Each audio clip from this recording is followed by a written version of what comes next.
pastor Bruno, é o mensageiro desta noite, e eu creio que Deus vai usar poderosamente o pastor Bruno Fileto nesta noite.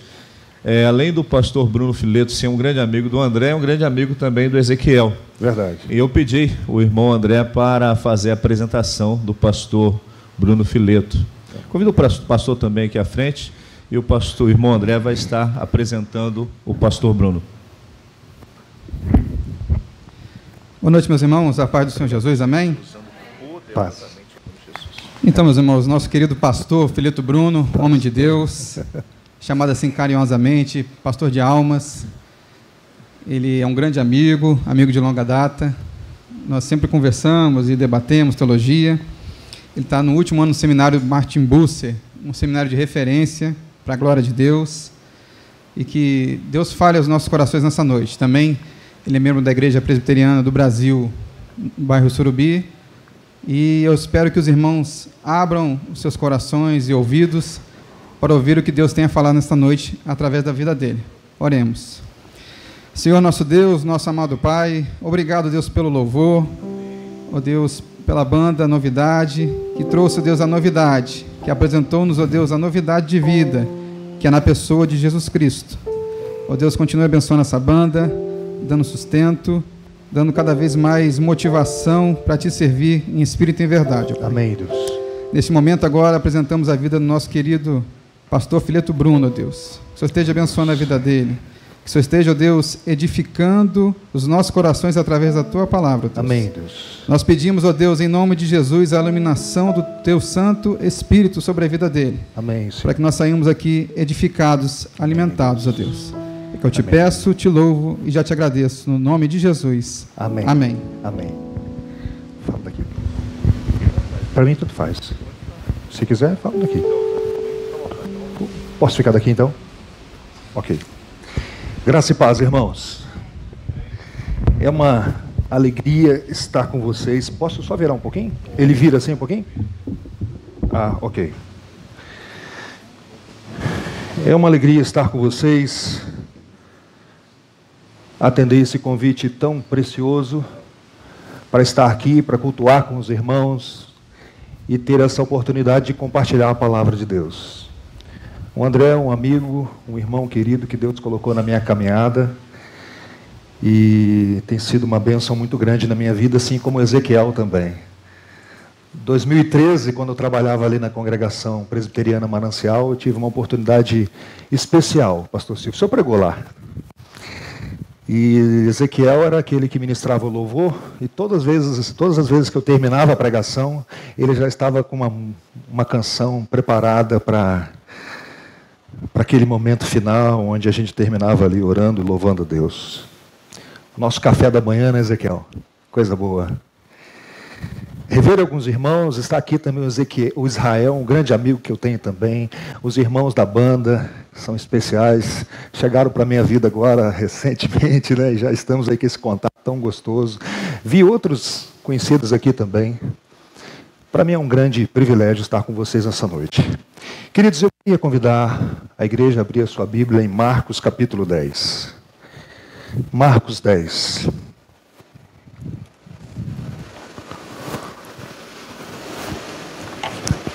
Minha esposa está ali fora, acompanhada ali com a Mariana, uma amiga, estão lá atrás. Marcos capítulo 10, versículos 17 a 22.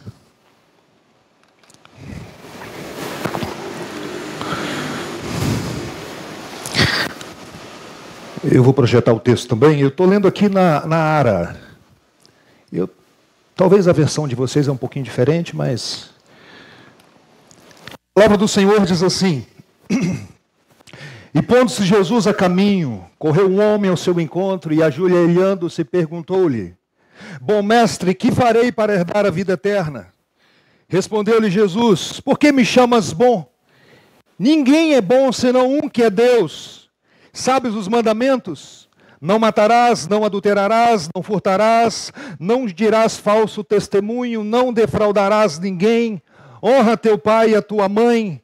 Ele respondeu: Mestre, tudo isso tenho observado desde a minha juventude. E Jesus, fitando-o, amou e disse: só uma coisa te falta. Vai, vende tudo o que tens e dá aos pobres e terás um tesouro no céu. Então vem e segue-me. Ele, porém, contrariado com essa palavra, retirou-se triste, porque era dono de muitas propriedades. Até aí a palavra do Senhor. Eu queria te fazer um desafio agora, que você pedisse a Deus: Deus, fala ao meu coração nessa noite. Vamos orar. Senhor, abrimos a Tua palavra, lemos o texto, mas só o Senhor pode verdadeiramente abrir o nosso coração. Assim como o Senhor um dia abriu o coração de Lídia para receber a palavra do Senhor, Deus, nós imploramos a ação do Teu Espírito na nossa vida, nessa noite.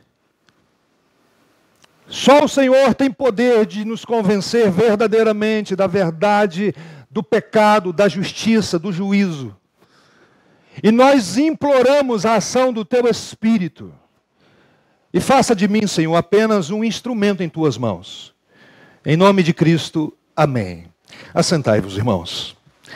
No passado, os médicos diziam que se o homem for transparente como um vidro, as doenças poderiam ser facilmente diagnosticadas e, consequentemente, o tratamento seria mais eficaz.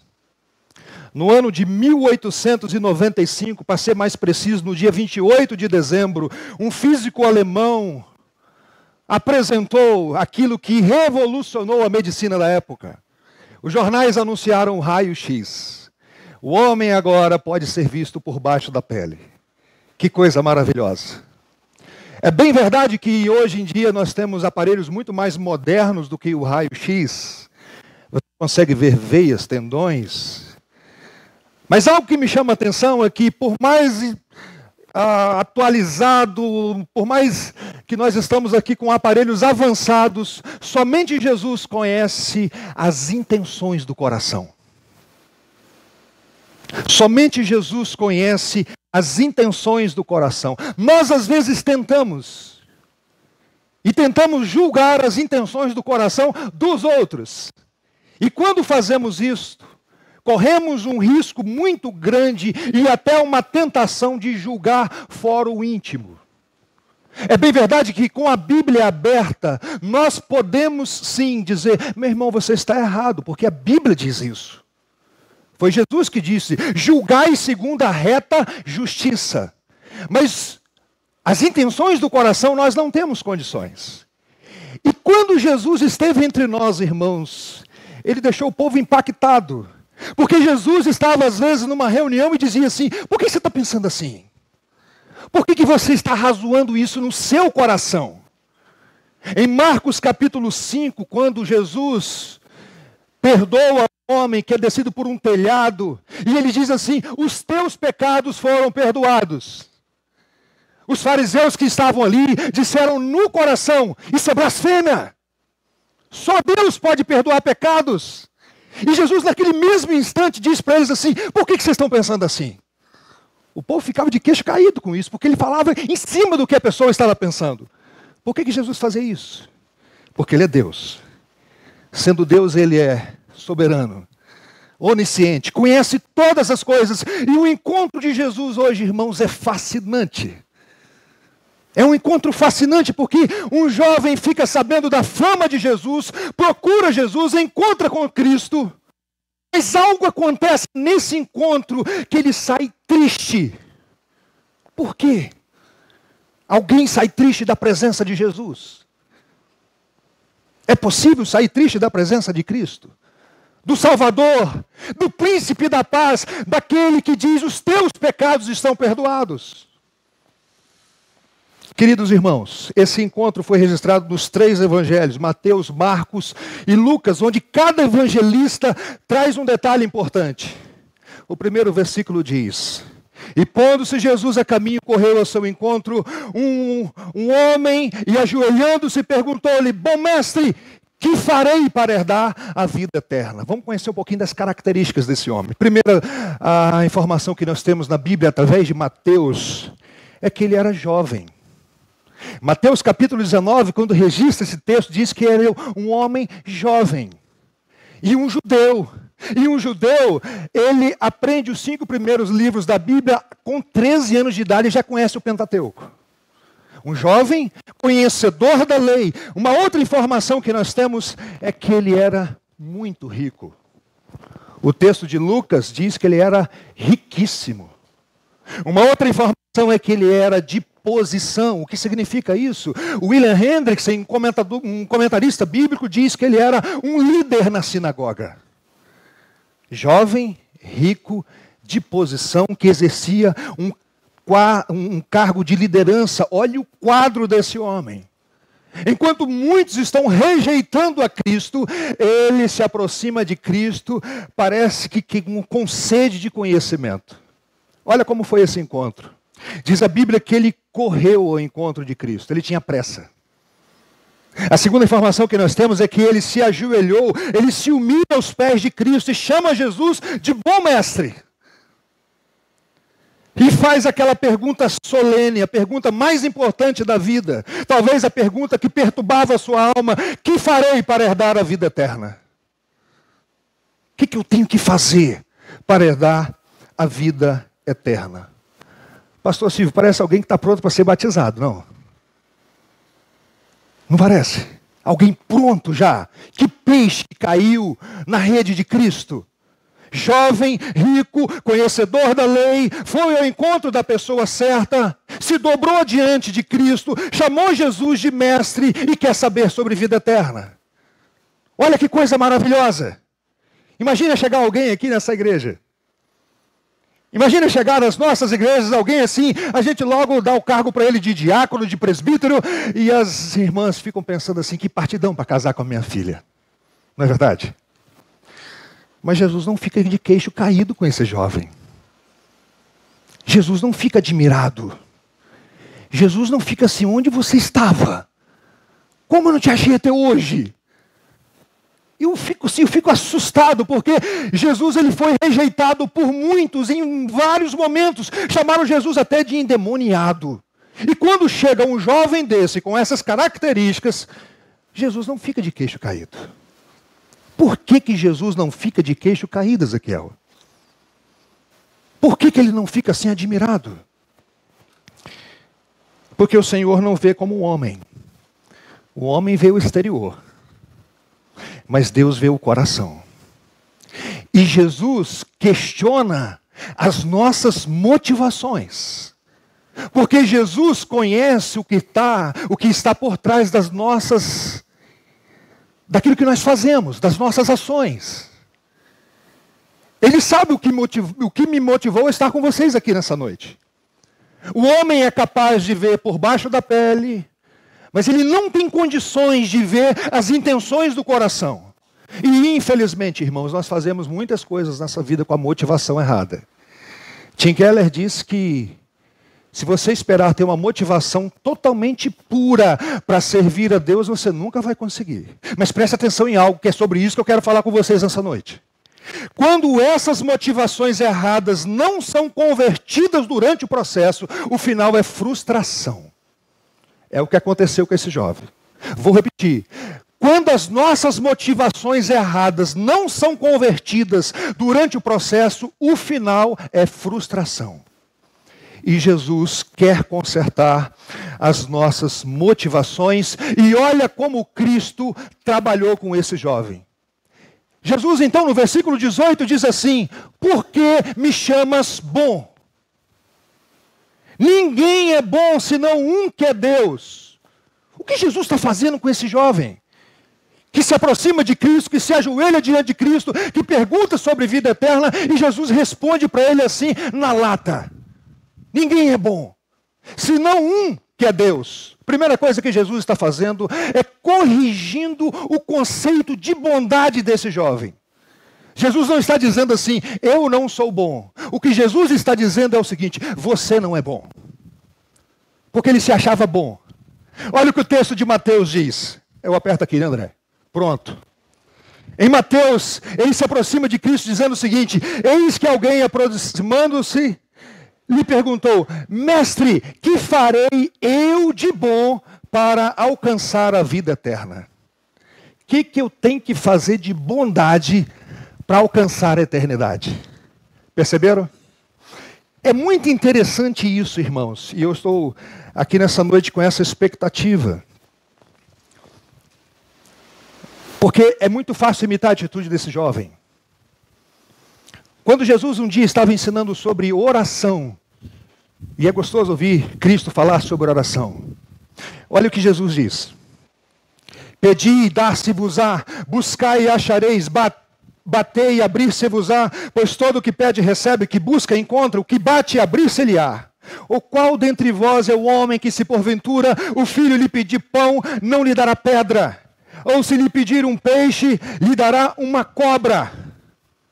Ora, se vós, que são o quê? Que sois o quê? Maus.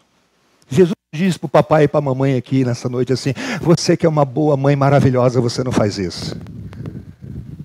Ele diz assim, você que é uma pessoa má, você não faz isso. Imagine o Pai Celestial que é bom. Preste atenção em algo, irmãos. Do ponto de vista da justiça civil, ou seja, do olhar do homem, existem pessoas boas. Claro que existe. O cidadão de bem, o famoso cidadão de bem. Mas do ponto de vista da justiça divina, não há um justo sequer. Não há quem entenda, não há quem busque a Deus. Do ponto de vista do olhar de Deus, ninguém é bom. Senão um que é Deus. Porque até os nossos atos de bondade estão misturados com o nosso pecado.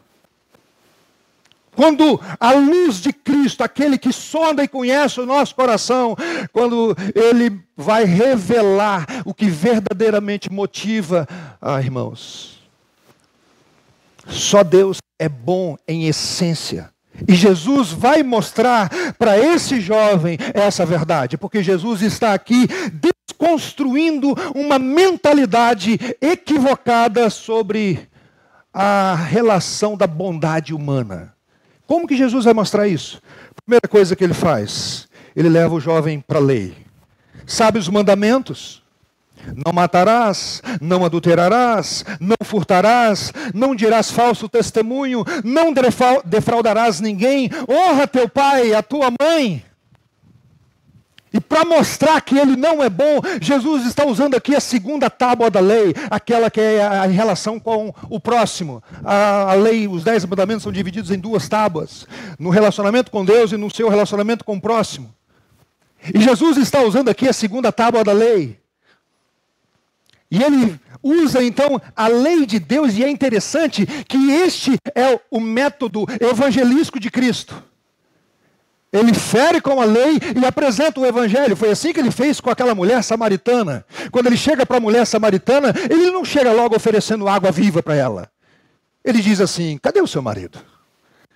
Ela disse, ele falou assim, esse que você está com ele não é seu.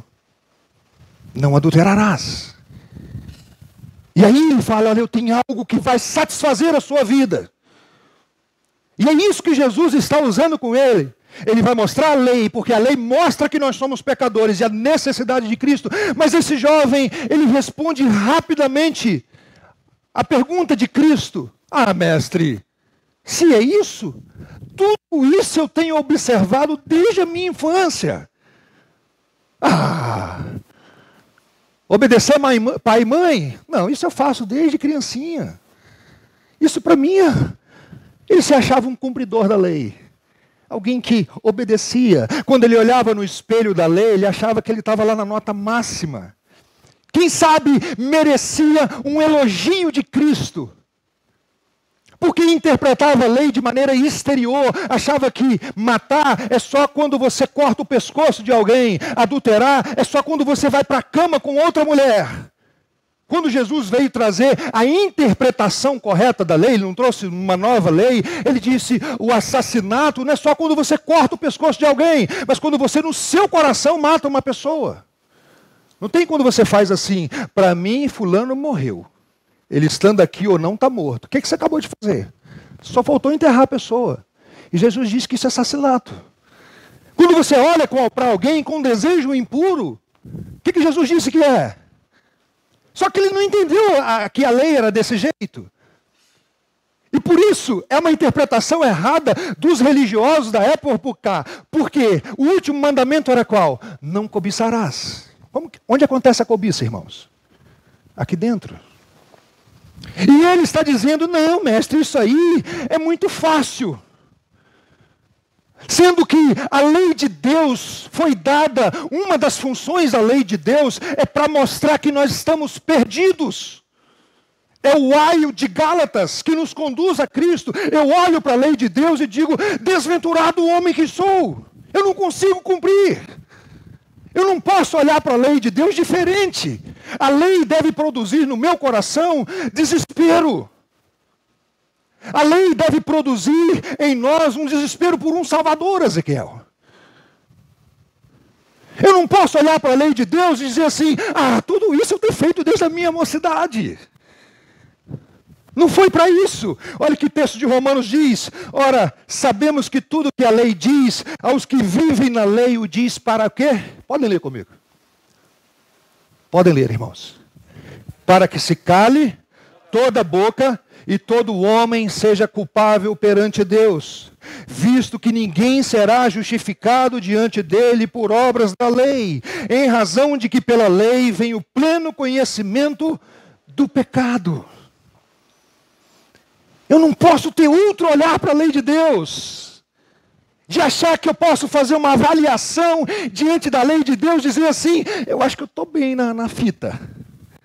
Como um dia, eu visitei um casal. A esposa me procurou e diz assim, Bruno, meu esposo está viciado em pornografia. Aliás, eu aproveito e dou uma palavra sobre isso. Um dos grandes problemas que nós enfrentamos dentro da igreja. Pornografia. Algumas pessoas pensam que pornografia é um problema só meu. É só aquilo que eu estou vendo ali, a minha esposa não tem nada a ver com isso, onde a nossa vida espiritual está sendo sugada. Cheguei na casa do casal, a esposa percebeu, saiu, deixou só eu e ele. Começamos a conversar. E ele falou assim, ô Bruno, não pode falar a verdade? Quando eu olho para os 10 mandamentos, eu tiro nota 7, eu não estou tão mal assim. Ele não entendeu. Não é para você olhar para os 10 mandamentos e dizer assim, eu acho que hoje eu tiro nota 6. Você consegue cumprir o primeiro? Arrisca de todo o seu coração, de toda a sua alma, de todo o seu entendimento, como Cristo disse que a lei se resume em 2 mandamentos. Você consegue fazer isso? Perfeitinho.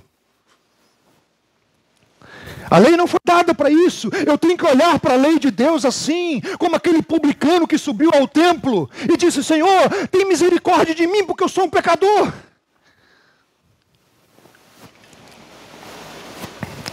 Olha o que esse autor diz. Ele tem um livro chamado Lei e Graça, um livro muito bom.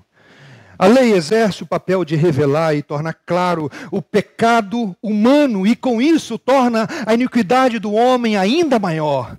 Ela informa, admoesta e condena. Em Romanos, Paulo aponta para a perfeição da lei que, se obedecida, seria suficiente para a salvação. Entendendo que a salvação pressupõe queda, nós somos pecadores. Porém, nossa natureza carnal confronta-se com a perfeita lei dada por Deus para a vida. Nesse confronto, a lei se torna ocasião de morte, uma vez que todos são comprovadamente transgressores da lei. Ela cumpre a função de revelar a nossa iniquidade.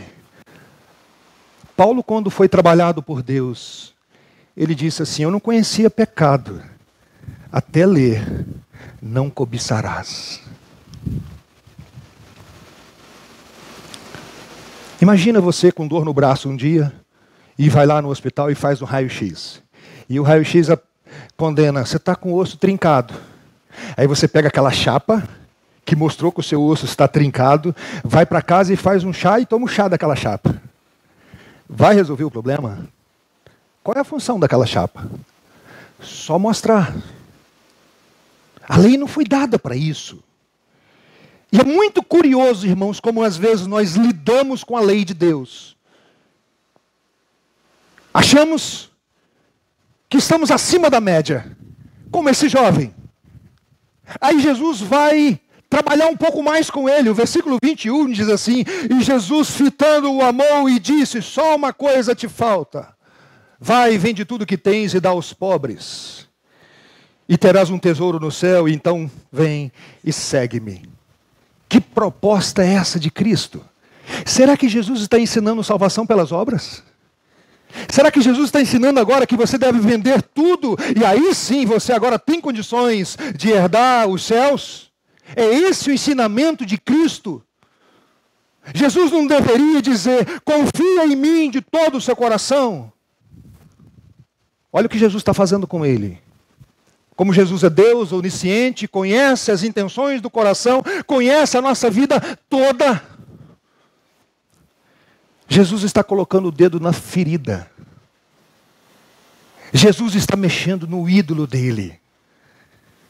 Jesus está dizendo, em outras palavras: joga fora esse ídolo, porque ninguém pode servir a dois senhores. Um vai ficar aborrecido. Não tem como servir a dois senhores. Uma coisa te falta. Meus queridos irmãos, muito mais do que nos confortar, Jesus quer nos transformar. Entenda isso. Mesmo nesse tempo de pandemia, dessa situação difícil que nós estamos vivendo, muito mais do que nos confortar, Ele quer nos transformar. Muito mais do que levantar a sua estima, Ele quer nos ensinar a nossa verdadeira necessidade. E Jesus não tem medo de colocar o dedo na ferida. Louvado seja Deus por isso, porque Ele faz isso comigo também. Louvado seja Deus por isso, porque Ele coloca o dedo no coração do problema. E quando Jesus faz isso, qual é a reação do jovem? Diz o texto bíblico: contrariando com essa palavra, retirou-se triste, porque era dono de muitas propriedades. De todas as pessoas que se aproximaram de Cristo, esse saiu pior. Saiu triste. E é curioso que Jesus disse assim: todo aquele que vem a mim, de modo nenhum o lançarei fora. Mas ele foi a pessoa certa, ele abordou o tema correto, ele se humilhou. Ele não foi no atalho, ele foi no caminho. Mas Jesus disse para ele: uma coisa te falta, você é um idólatra. Tem outro Deus na sua vida. E idolatria, meus irmãos, é tudo aquilo que reina em nosso coração no lugar de Jesus. Eu pergunto para você: como que você vai sair daqui essa noite? Você vai sair daqui triste? Frustrado? Um dos melhores livros que eu li ano passado foi o livro Falsos Deuses, do Timothy Keller. Ele trata dos ídolos do coração. Como eu fui confrontado. Idolatria não é só quando você se dobra diante de uma estátua. Idolatria é tudo aquilo que toma o lugar de Cristo na nossa vida. Pode ser uma coisa boa como família. Uma coisa boa como família. Uma coisa boa como dinheiro. Preste atenção, a Bíblia nunca falou mal do dinheiro. A Bíblia fala mal do amor ao dinheiro. O amor ao dinheiro é a raiz de todos os males. O dinheiro em si não. O problema é quando o dinheiro vira um Deus na nossa vida. Por isso Tim Keller diz que qualquer coisa pode ser um ídolo na nossa vida. Qualquer coisa. A saúde pode ser um ídolo. Esse Covid-19 está aí, destruindo muitos ídolos. E Jesus toca nesse ponto, na vida desse jovem, como alguém que toca na ferida. Eu brinco com minha esposa, pastor Silvio, que uma das coisas maravilhosas que aconteceram no nosso casamento é porque ela me ensinou a tirar aquele cantinho da unha. Você já teve aquele cantinho da unha que machuca o pé? Coisa difícil aquilo, gente. E quando alguém pisa no dedão do pé, que o cantinho está machucado, meus irmãos, dá uma dor na alma. Não sei se você sentiu esse tipo de dor. E Jesus, ele vai e toca neste ponto. É neste ponto que ele toca. Tenta substituir aí. o dinheiro por outro ídolo. E pergunte se Jesus não está dizendo para você nessa noite: uma coisa te falta. Eu queria terminar com algumas aplicações, ou pelo menos 4 aplicações. Primeiro, como eu disse, quem sabe nessa noite você veio aqui ouvir uma palavra de conforto nesse momento de crise. Mas eu creio de todo o meu coração, e principalmente por causa deste texto, que muito mais do que nos confortar, massagear o nosso ego, Jesus quer transformar a nossa vida com coronavírus ou sem coronavírus. Na pandemia ou sem pandemia, Jesus quer transformar o nosso coração. E esse jovem, com tantas características bonitas, saiu diante de Jesus, sem certeza de vida eterna. Foi Jesus que disse: os sãos não precisam de médicos. Eu não vim chamar justos, mas sim pecadores. As boas novas do Evangelho só fazem sentido na nossa vida quando nós entendemos a má notícia. Você já entendeu a má notícia? Que fora de Cristo você está caminhando para o inferno. Onde a Bíblia ilustra onde o verme não morre e o fogo não se apaga. Eu acompanhei um amigo, quase um filho, quando foi diagnosticado com câncer. Câncer no testículo, com metástase na região pélvica e também no pulmão. Quando nós chegamos lá no Hospital do Câncer, lá em Muriaé, e o médico disse assim: ele tem 70% de chance de recuperação. Aquilo, a lágrima desceu. E quando falou que tinha que fazer a quimioterapia, um tratamento agressivo, irmãos, muito agressivo. Eu tenho certeza que se um médico oferecer para você quimioterapia, você não aceita. Mas se você recebeu um diagnóstico de câncer, você fala assim: para ontem. Foi o que nós falamos para ele. Adianta o processo, doutor. Se você entender a má notícia, entender que fora de Cristo você está perdido, fora de Cristo você está caminhando para o inferno, e que hoje você pode sim, se arrependendo dos seus pecados, se reconciliar com Deus através de Cristo Jesus, o único mediador entre Deus e os homens. A minha oração é que o Espírito te convença dessa verdade e que você saia daqui alegre por ter encontrado o Salvador perfeito. A segunda aplicação que eu quero fazer. O que Jesus fez com esse jovem, ele vai fazer um dia com a humanidade inteira. Ele vai revelar as intenções do coração. Aquilo que passa batido diante do olhar humano, um dia vai ser revelado. Ele sabe o que está por detrás de um bom dia, que muitas vezes é um bom dia da boca para fora. Quando alguém te pergunta: você está bem? Claro que eu estou bem nada. Ele sabe o que está por detrás do nosso sorriso. Infelizmente, nós fazemos muitas coisas nessa vida com a motivação errada. E repito, quando as nossas motivações erradas não são convertidas durante o processo, o final é frustração. Por isso, Ezequiel, precisamos pedir todos os dias: Senhor, transforma o meu coração. Transforma o meu coração. Não é verdade, irmãos, que o Evangelho é só para o início da fé cristã. Você precisa ouvir o Evangelho todos os dias. Não é verdade que Jesus te salvou, agora diz assim: agora é com você. Não, não é com você. Você precisa de Cristo o tempo, o todo. É o Evangelho de Cristo o tempo, o todo. Todos os dias eu preciso ouvir das boas novas do Evangelho, e essas boas novas constrangem o meu coração todos os dias. Todos os dias. E preciso orar como Davi orou: as palavras dos meus lábios, o meditar do meu coração sejam sempre agradáveis na tua presença, Senhor, rocha minha e redentor meu. Todos os dias o marido precisa ouvir o Evangelho. Sabe por quê? Senão ele fica um marido com todo carinho, rabugento, legalista. Quando a Bíblia vai dizer assim: maridos, amai vossas esposas como Cristo amou a igreja. Todo dia você precisa do Evangelho, marido. Todo dia você precisa ser confrontado com a lei de Deus e curado com o Evangelho. Da mesma maneira as esposas. Da mesma maneira os filhos. Mas eu queria pensar também na possibilidade desse jovem ter sido sincero com Cristo. Para pensar na possibilidade de sinceridade. Ele estava ali com toda a sinceridade, não querendo um elogio.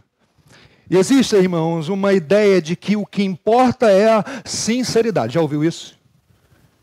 Eu ando errado na vida, mas eu sou uma pessoa sincera, eu não tento esconder. A sinceridade não salva. Não basta ser sincero.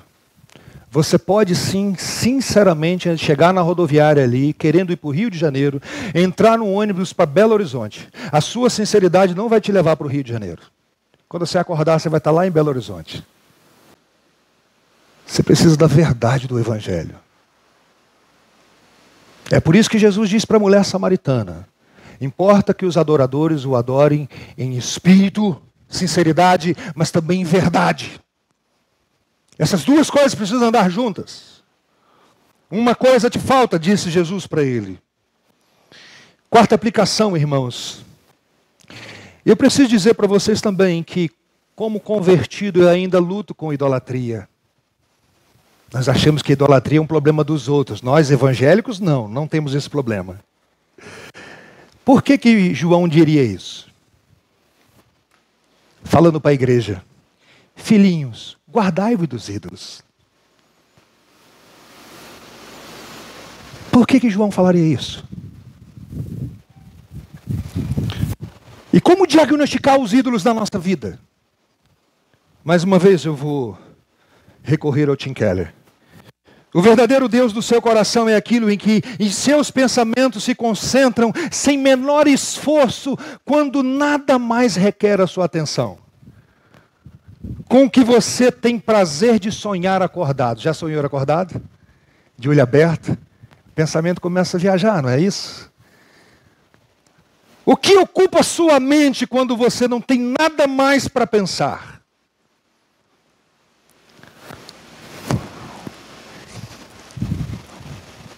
Se você for sincero, você sabe que a nossa mente viaja muito. E eu oro, irmãos, para que o Espírito Santo nos coloque aos pés da cruz de Cristo, como disse o Valdir aqui nessa noite. E que continue transformando o nosso coração, a minha vida, e nos fazendo reconhecer que nós somos pó. Que não temos do que nos vangloriar diante dele. Martinho Lutero dizia que o homem foi criado do pó da terra. Enquanto ele não reconhecer que é pó, Deus não vai fazer nada por ele. Um dia o pastor estava pregando sobre isso, sobre a necessidade de reconhecer que nós somos pó e Deus é Deus. E o pastor foi fazendo aquela exposição tão clara, e o Espírito foi agindo na vida da igreja. Um irmão foi tocado por essa mensagem. E a gente não fala de coincidência, né? O pastor pediu aquele irmão para orar. E eu termino com essa história verdadeira. O irmão então se colocou em pé e disse: Senhor, nós te agradecemos, porque nós somos pó e o Senhor é Deus. Tu és grandioso, nós somos apenas pó. E ele começou a interceder no final.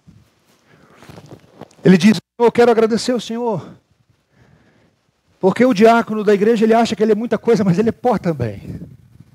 Eu quero agradecer ao Senhor e pedir a bênção do Senhor, porque a esposa do pastor está esperando um pozinho. E no final ele orou: Senhor, agora leva essa poeirada para casa. A coisa entrou na cabeça dele. E ele entendeu, irmãos, que nós somos apenas isso. Apenas uma poeira.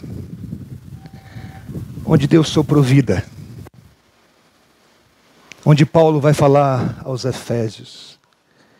Onde vocês estáveis mortos nos vossos delitos e pecados. Mas Deus vos deu vida. Que o bondoso Deus nos abençoe. Eu queria orar com vocês.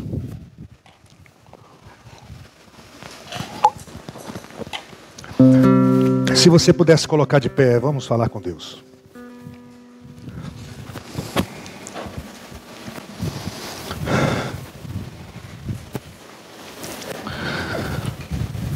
Deus, o nosso coração, ele está diante de Ti, com motivações erradas, com tantas coisas que desagradam o Seu coração. E não temos como esconder isso de Ti, Senhor. Não temos. Mas Tu és poderoso para nos sondar e ver se há em nós algum caminho mau e nos guiar nos caminhos eternos. Para converter as nossas motivações erradas durante essa caminhada. Ó Deus, imploro uma visitação especial do Senhor na minha vida e na vida dos meus irmãos. E se há alguém aqui nessa noite, Senhor, que ainda não se dobrou aos pés de Cristo Jesus, Tu és poderoso. Assim como um dia o Senhor converteu o apóstolo Paulo, Tu és poderoso para transformar. Tu és poderoso para regenerar. Onde a Tua palavra diz que Teu Espírito sopra onde quer. Ó Deus, visita-nos nessa noite. Em nome de Cristo. Amém.